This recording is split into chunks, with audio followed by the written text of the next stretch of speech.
Hello, everybody. I hope you all are doing well. Welcome to the Great Ace Attorney Chronicles. I feel like we're nearing the end of this case, so let us get started. So the court will now hear the testimony of the defendant, Miss Gina Lestrade. Your witnesses currently in the stand may step down until further notice.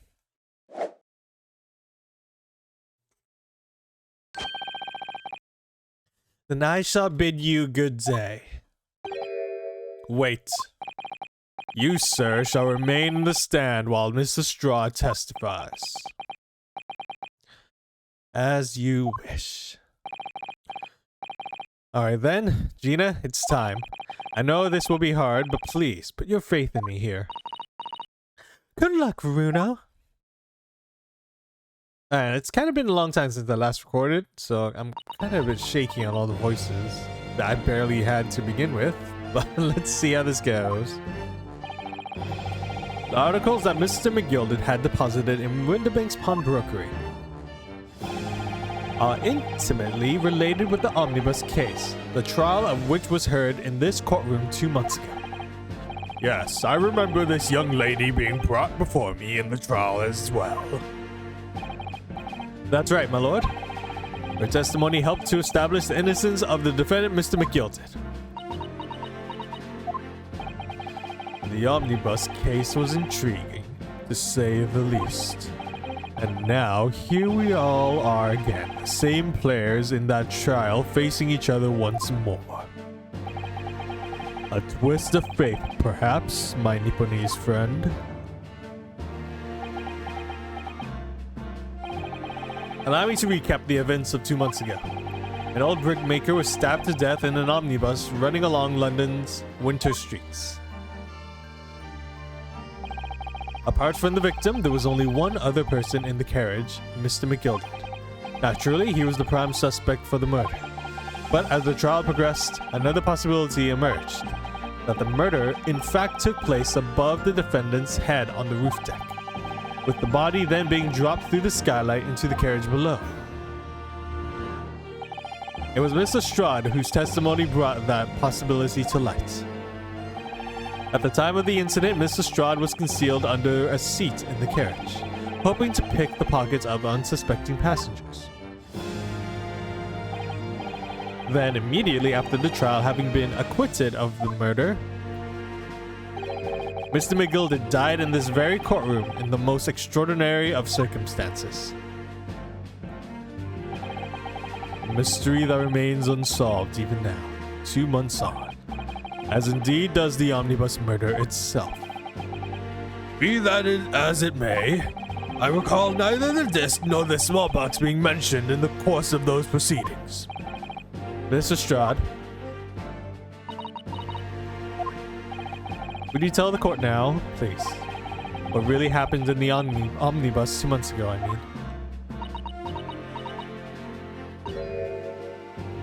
I don't know what you mean. I already said all of what I know. And what about everything you told us yesterday from inside your prison cell? Please, Miss Lestrade, this is extremely important. Remember, little girl, if it transpires that you were willfully withheld information in the trial 2 months ago, the Home Office will seek to prosecute you for perjury. And naturally, you will lose all credibility as a witness. Although, let's face facts, you have little credibility to lose. Kenny, don't listen to him. Please, you have to trust Ryuno now. Iris? We're on your side.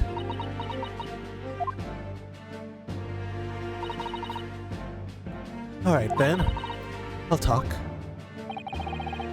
It's the right choice, Gina. Well, it would seem that my learned friend is hell-bent on bringing the entire courtroom down about his ears. So be it. I must confess that struggling to understand what on earth is happening here. However, it would appear that Mr. McGilded pawned articles and that extraordinary case of the omnibus harbored secrets of which we have been hereto unaware. So, Mr. Strahd, you will now give your testimony before the court about the events of 2 months ago. You will reveal the truth, a commodity sorely lacking in your original statements.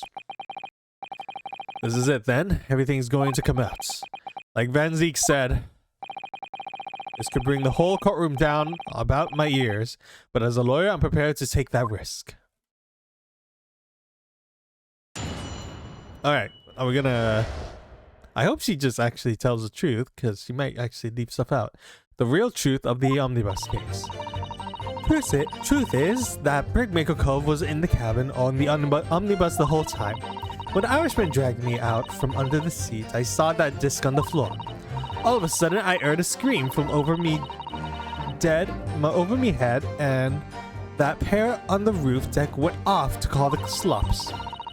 That's when McGilded slipped the driver some tin to do a run to the pawn shop roundabout.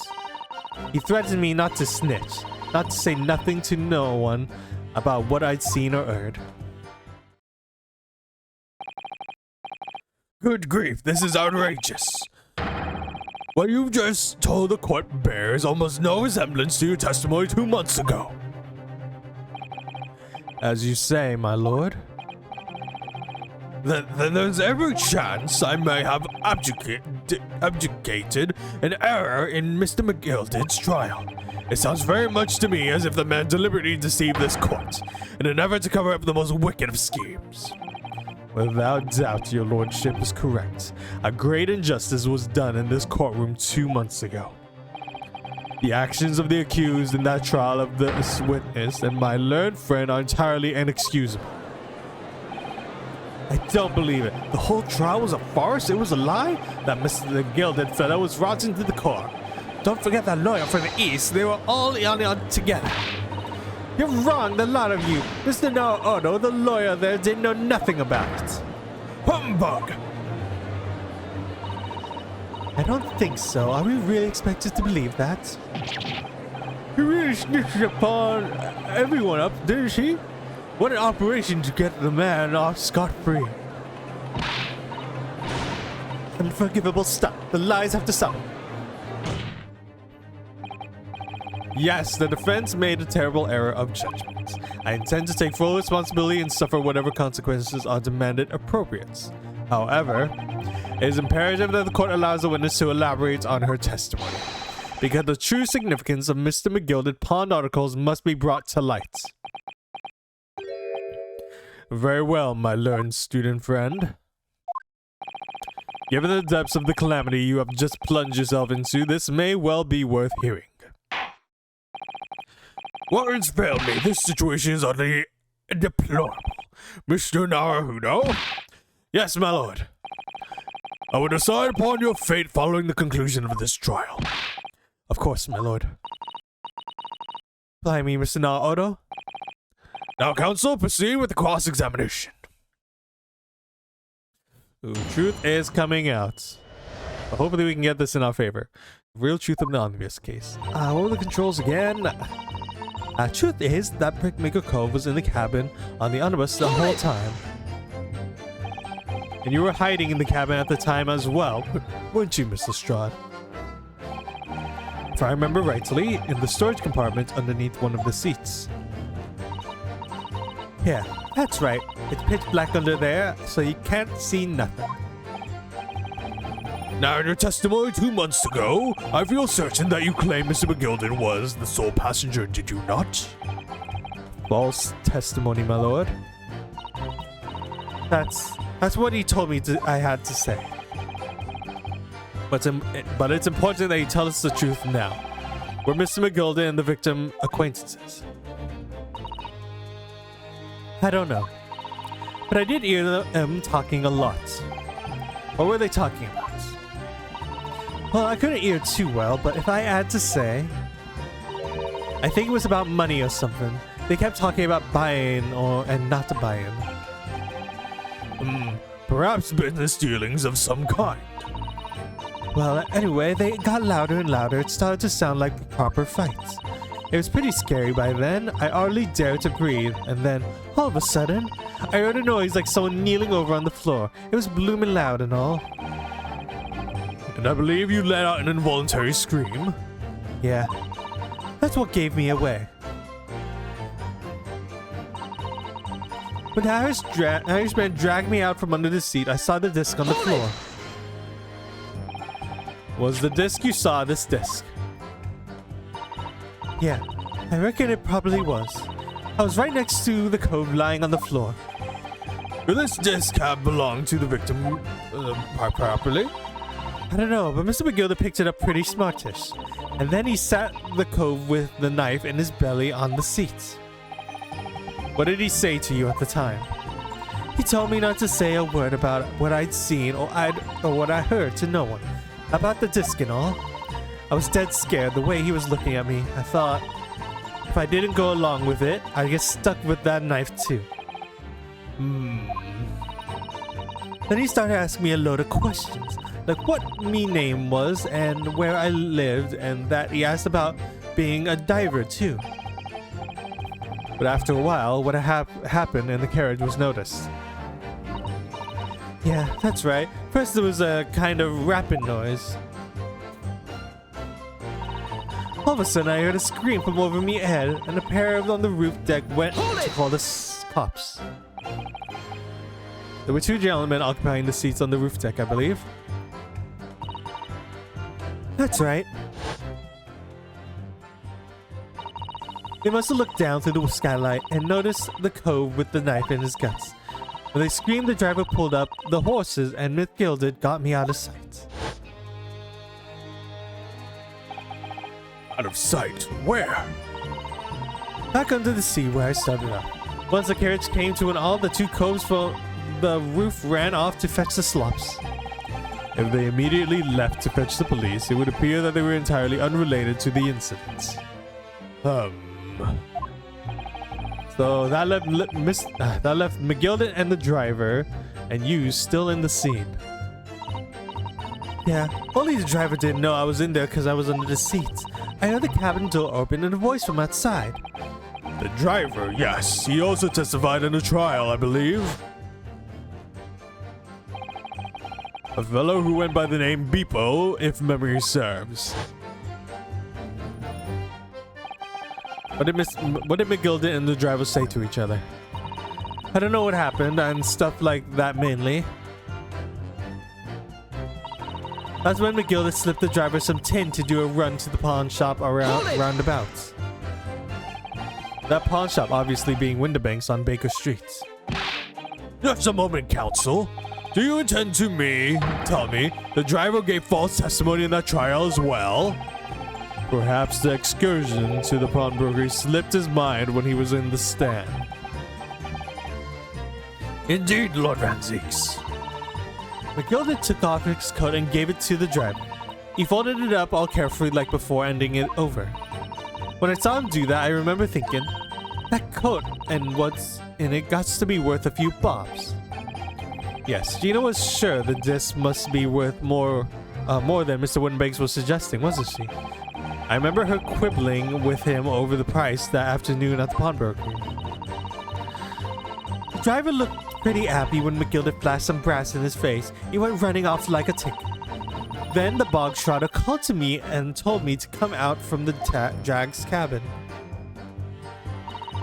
He threatened me not to snitch, not to say nothing to no one about what I'd seen or heard. Threaten you? How exactly? Told me I'd only be to Scarborough if I did exactly what he said. Which included giving false testimony in court 2 months ago. Yeah, that's it. And there was one other thing he said. Which was... He told me I'd have to hang onto the ticket from the pawn shop and make sure not to lose it. The ticket? Well, I never. Said if he didn't show up to get the ticket off me in 2 months past, I'd have to go to the pawn shop and pay the money to keep it in lug, to stop being forfeited. He left me with some brass to pay for it. But really, why on earth would Mr. McGilden have done such a thing? Depositing his overcoat with the pawnbroker before the arrival of the police? It makes no sense at all. There would seem to be only one logical explanation, my lord. What Mr. McGilded had the driver deposit at Winterbanks was something he didn't want the police to see. Something very important that he needed to hide at all costs. Anyway, after that... let me go. So I legged it before the coppers showed up.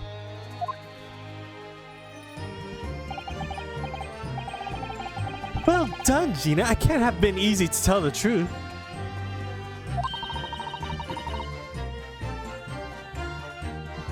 Giddy really put her faith in you, Runo. Sorry, something came up on my phone. It was distracting me for a moment. Yes, and to her, and thanks to her, she'll have to face a charge of perjury once this trial is over. So I need to use the time we have now to get as much information out of her as possible. It's really time to really go for it. Pressure on every statement. I suppose I should. Oh, and another thing. What's that? Take a look at those two. Isn't it strange that they've been whispering to each other the entire time? Yes, that is strange. It looks like they're having a secret discussion about something. I'm not sure I'm completely comfortable with that. I wonder if there's anything I can do about it. Alright, let's press this. Just to see if I can go talking to those two. Excuse me. Is there something you'd like to share with the court, Inspector Gregson and Mr. GRAYDON? Inspector, Mr. GRAYDON! Blimey, you trying to give me a heart attack? You have been whispering to each other for quite some time now. Tell us, what is the discussion about? A discussion with this fella?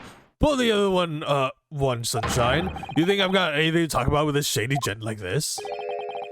I have nothing to say to this uncouth detective after he deprived me of the disc that was rightfully mine. But they've clearly been talking the entire time. I've been cross-examining Gina. It's as if they've been negotiating. Alright, what are those two up to? Thank you, Mr. Straw. Thank you, Counsel. I've heard enough. I believe we now have a reasonable understanding of what actually transpired on the omnibus. It would appear that on the night 2 months ago, a negotiation was taking place on the omnibus. A negotiation concerning this disc. However, matters did not run smoothly. When the parties involved began to quarrel over price, Mr. Gilded took what he wanted by force, at the expense of the other man's life. Which proves my point. The disc is clearly extremely valuable in some way, although I don't understand why as yet. And 2 days ago precisely, 2 months ago after the omnibus incident, McGilded's coat and its contents were due to be forfeited. I don't know what I should do with the ticket. I mean, the Cove died right after his trial, I knew that.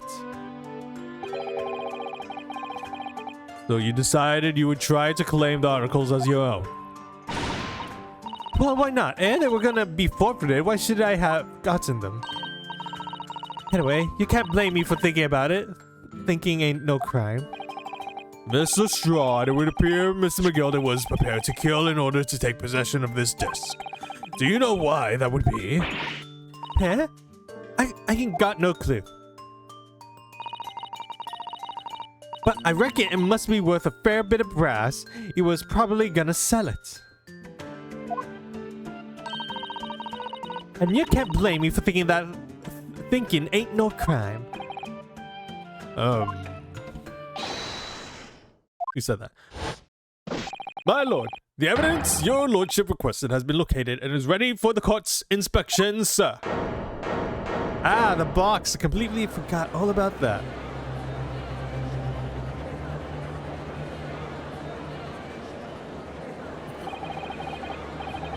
Mysterious little box deposited by McGilded 2 months ago.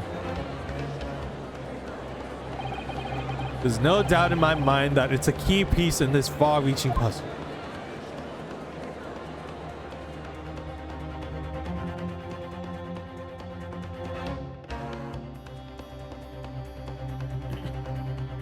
Ooh, there we go. Now we're gonna save up, and I'm probably gonna stop this part here. So, thank you all so much for watching. Remember to like, comment, share, subscribe, and until then, I will see you all later. Goodbye.